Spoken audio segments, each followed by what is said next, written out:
Hi friends, कसे आहात? बरे आहेत ना? मी बरी आहे. हे बघ, मी झिंगे घेतलेले आहे, स्वच्छ केलेले ते. आता त्याला मी मसाला लावते. दाखवते तुम्हाला.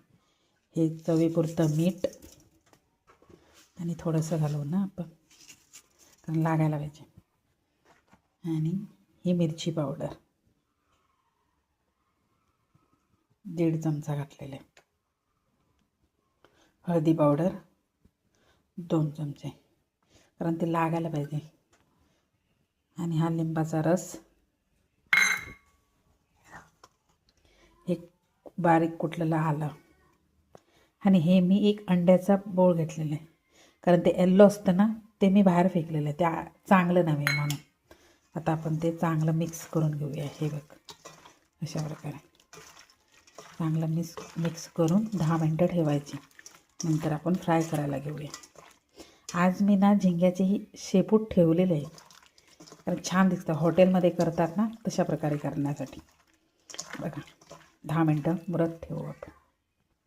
10 मिनटं झालेले आहे. आता हा मी रवा घेतलेला आहे बघ, त्याच्यात थोडीशी मिरची पावडर, हळदी पावडर आणि मीठ, ते चांगलं मिक्स करून घेऊया. कारण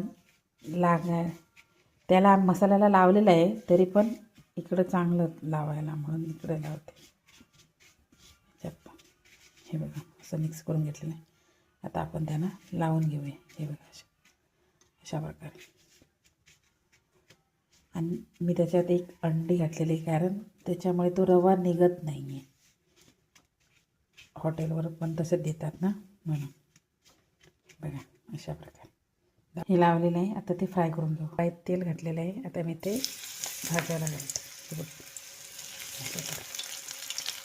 तेल पण चांगलं गरम झालेलं आहे. बघा, हे बघ, भाजत घातलं आपण. आता ते थोडंसं झाकण लावून घेऊया, वाफेवर थोडं चांगलं होईल. हे पहा, मी परतून घेतलेलं आहे झिंगे. बघा, एक वेळा परतून घेतलेला आहे आणि एक वेळा घेतलं की झालं. हे पहा, आपले झिंगे रेडी झालेले आहेत. एकदम कुरकुरीत केलेले आहेत बघा मी, आणि खायला पण चांगले लागतात. अशा दाखवते बघा, तुम्ही बघू शकता. बघ, किती छान झालेले आहेत. असे तुम्ही करा, खाऊन बघा, आणि नंतर मला कमेंट करून सांगा कसे लागतात ते. हे पहा, आपली थाली रेडी झालेली आहे. मी आता ना ही भाजी बनवलेली आहे ना, त्याच्यासोबत ही भाकरी बनवली मी, कारण रात्रीचं मी जेवण नाही जेवत, भात. आणि हे झिंगे फ्राय, ही भाजी मुगाची कोंब काढून केलेली, आणि ही भाकरी भाजलेली आहे जोंधळ्याची. बघा, अशा बघा. आणि जर तुम्हाला माझा व्हिडिओ आवडला असेल तर लाईक, कमेंट, शेअर, सबस्क्राईबर करायला विसरू नका. धन्यवाद. या तुम्ही पण, आणि असे करून